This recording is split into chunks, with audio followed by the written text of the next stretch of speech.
Hi YouTube, this is Butterfly Alchemist or Lunaria, and today I want to be talking about a very important topic that can save people from experiencing a lot of suffering and hardships in life.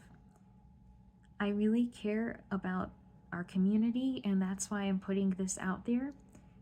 Anything I'm saying here is going to be more in depth on how to authenticate yourself in your life.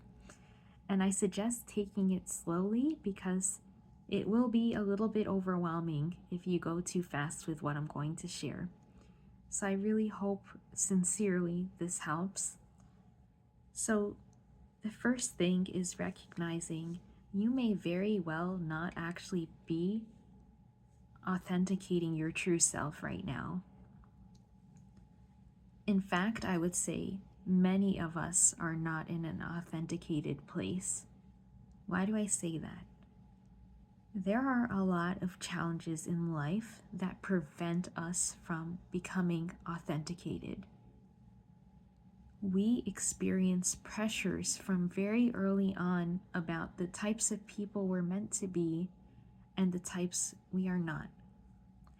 And those things accumulate over time. And like mud, layers of mud going on the windshield, over time the true vision and identity of who you are meant to be becomes more obscured. I think a lot of people these days in transformation focus a lot on adding more layers of pressure, almost.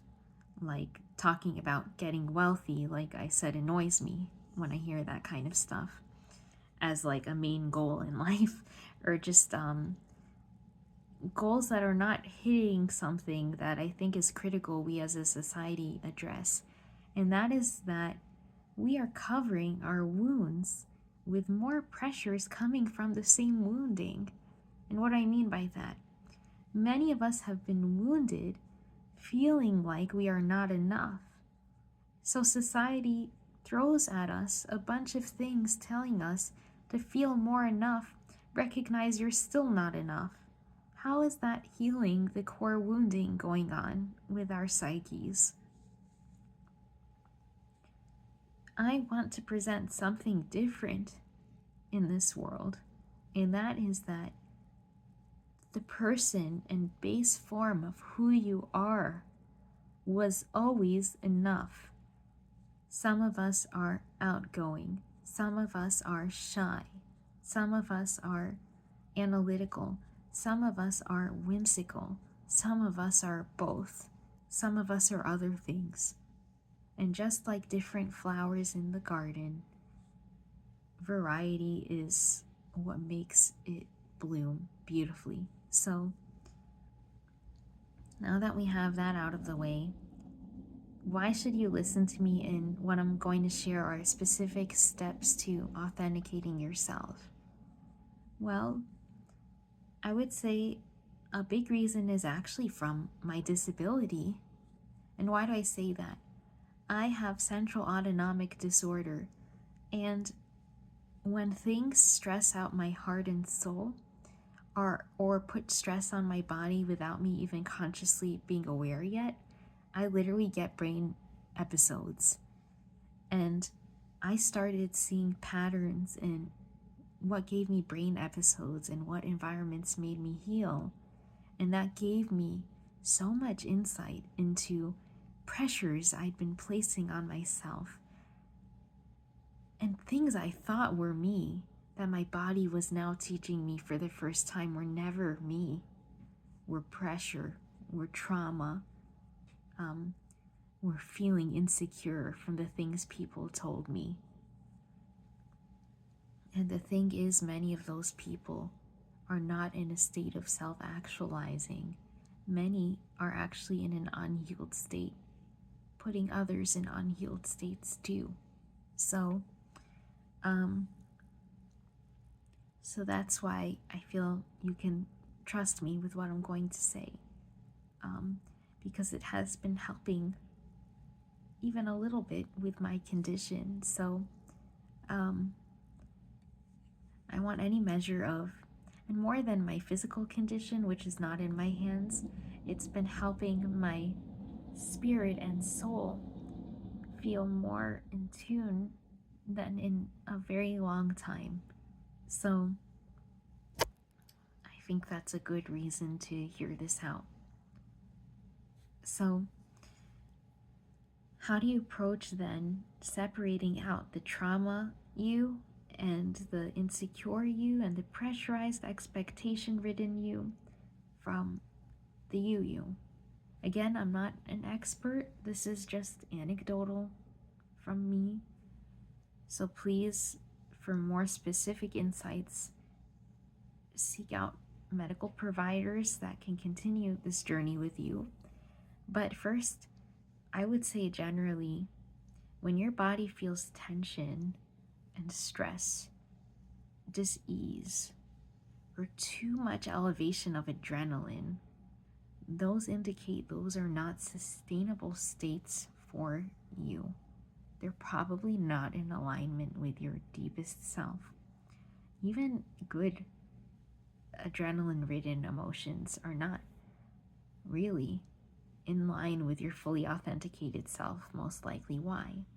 Because your fully authentic self can do something every day and not get tired of it, or at least most days. A concert maybe someone can do on occasion, unless they're really in line with being a live musician, but many are not, right? So most people can't do that every day, unless that's really your authentic self. Then you can. But for most, you'll feel tension in your body, like you want to go home, like you want a different environment. That means that's not in line. So remember, tension is a teacher. Tension is a teacher. It means something, but we ignore it. Why do we ignore it? Because we live in a world saying, do more. Don't listen to the tension you're feeling. Keep plugging away. Keep peeking. Keeping on. That's what the messages of our world are constantly inundating us with. So, first is recognizing tension is a stop sign, saying, look at the situation. What is this? Right when you feel it, you should be asking, what does that mean? Why am I feeling that? For me, I realized I had tension everywhere in my environment that I had never listened to. And I'll go into examples. Media. I had like a bunch of subscriptions on that were informative, maybe authentic for the next person, but not in alignment with me. A lot of it was very intense news, like sensationalized things I was looking at. And I traced that back to memories I had where, in my culture, a lot of Arabic people put a lot of premium on knowing every event in like global news. And it's kind of frowned upon for many of us to seem uninformed. So without realizing it, I had taken on those comments over the years, and it had pressurized me to continue to watch things that hurt my nervous system. So I gave myself permission to release that. If I want to learn things from an insightful point, it doesn't have to be through these sensationalized ways of acquiring news. And so I cleaned out all my media, and you always want to replace what you take out with things that are more you, because that will train you to know what is you. So go through your media. Maybe you are more of a news person, you haven't been looking at it enough. Everyone's different. But go through it and take out what doesn't work and start thinking, what makes me feel nice to watch? No tension, no anxiety, something that you just feel time passes quickly in. And start researching those things. Get more in tune with what that is. That's how you're going to start knowing who you are better. Style is another thing. Why would I say style? I would say because style is how you present yourself to the world, and it's often one of the places we feel pressure in and we don't know it. So I was wearing a lot of like almost flashy patterns when I was a little bit younger, like dramatic florals, more dramatic. I think because I was trying to compensate for my natural temperament, if I'm honest. Um, I wanted to be edgy, even though I am edgy, just as I am. I didn't realize that yet. So it was seeping into my wardrobe, my style, because that's how I was trying to present to the world. So then when I would look at myself, I would try to convince myself that's me, but it's not. So look at your clothes, and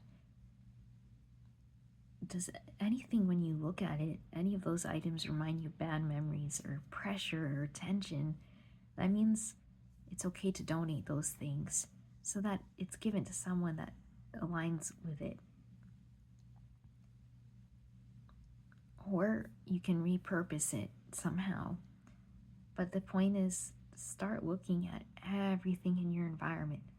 It is better to have less clothes that actually align with your sense of peace than more that don't. It's better to have less sources of things you're watching and looking at than things that are cluttering your mind with pressure and strange expectations from a world that doesn't understand how to heal our inner wounds collectively. So sometimes less is more. I don't remember if I had to record this more than once. I was a little confused at some point in one of the ones I was doing, but if I haven't mentioned it, what was I gonna say? Sorry. Yeah, so media, clothing. Oh, I was going to say that you're coming against a lot of forces in doing this because the world is kind of training us out of this attunement that maybe came a little more naturally before to human beings. So, we don't actually, how can we understand the full ramifications of the fast moving technology we have and sensational news and all these different things when these are all modes of influencing our identity that we didn't even have historically too far back? So that's another thing I would say is take the good in what we have now, like the ability to form global communities and creativity, but also recognize that there are probably reasons the vast majority of human existence was a certain way too. So you want to make sure that you almost, if you are using the emerging tools we have today, it's not in disagreement or disharmony with the way human beings have always felt well as a whole, if that makes sense. So like, what do I mean by that? Art has always been resonant, right? We've always had art, for at least back into cave paintings, that is perpetually resonant in the human psyche as a source of enrichment. So looking at art, that's very resonant with being attuned to what has always been within the human psyche, right? Language has always been a very prominent aspect. History, we even had, oral storytelling, right? That is an ingrained part of human consciousness, community. Those things are probably more likely to be in alignment with many of our natural templates when we remove all that trauma, all that pain that we don't even realize we're carrying. What else?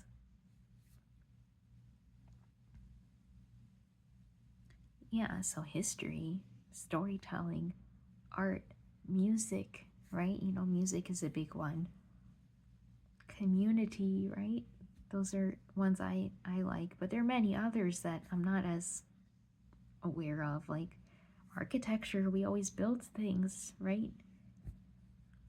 Very resonant with things that we've always found true enrichment from.